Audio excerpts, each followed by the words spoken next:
കല്യാണത്തിന് നിങ്ങളെ വീട്ടിൽ നിന്ന് ഇറങ്ങുന്ന ഒരു പെൺതരി, ഒരു പെൺകുട്ടി, ഒരു ഉപ്പയും ഉമ്മയും ഏറെ ആഗ്രഹിച്ച് കഷ്ടപ്പെട്ട് ജീവിതത്തിൽ നല്ല ബന്ധങ്ങൾ അന്വേഷിച്ച് ഹലാലായ രീതിയിലുള്ള നിക്കാഹ് നടന്ന് മറ്റൊരാളെ കൂടെ ഏൽപ്പിക്കുകയാണ്. ഹലാലായ വാചകങ്ങളൊക്കെ ചൊല്ലി സാക്ഷികൾ വിസ്തരിച്ച് ആ സാക്ഷികൾ ഷർത്തത്ത രീതിയിലുള്ള സാക്ഷികൾ അത് കേട്ട് നല്ല നിലക്ക് ആ ബന്ധം യോജിപ്പിക്കുകയാണ്. യോജിപ്പിക്കുന്ന ഈ ബന്ധത്തിന്റെ സന്തോഷം കൈമാറുന്ന ദിവസം ശരീരത്തിൽ നേരത്തെ മറച്ചിരുന്ന മറകൾ മുഴുവനും വെളിവാക്കി രംഗപ്രവേശനം നടത്തുന്നത് ഹറാമാണ്.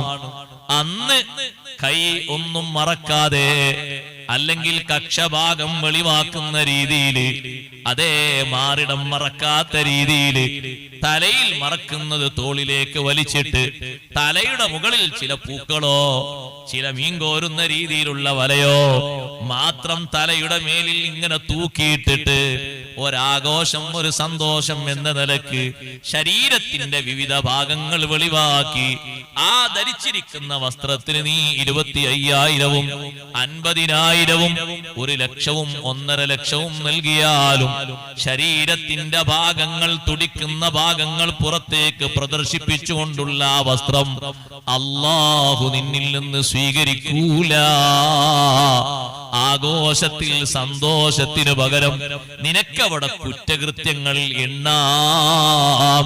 സമ്മതിക്കുന്ന ബാപ്പയും കുറ്റക്കാരനാണ്, ഇത് ധരിപ്പിക്കുന്ന ഭർത്താവും കുറ്റക്കാരനാണ്, ധരിപ്പിക്കാൻ വേണ്ടി വരുന്ന ഭർത്താവിന്റെ കുടുംബക്കാരികളായ സഹോദരിമാരും കുറ്റക്കാരികളാണ്.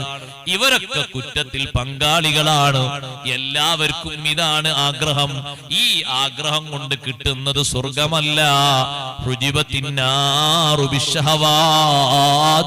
താല്പര്യങ്ങളെ കൊണ്ട്, ആഗ്രഹങ്ങളെ കൊണ്ട് നരകം നിറക്കപ്പെട്ടിരിക്കുന്നു. പിന്നെ എന്താണ് അവിടെ വേണ്ടത്?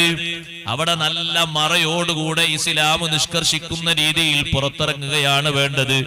അത് ഉസ്താദിന്റെ പെണ്ണാണെങ്കിലും അല്ലാത്ത ഉസ്താദല്ലാത്ത നാട്ടിലുള്ള ഒരു സാധാരണക്കാരന്റെ ഭാര്യയാണെങ്കിലും നിയമം രണ്ടുപേർക്കും രണ്ടല്ല, ഒന്ന് തന്നെയാണ്.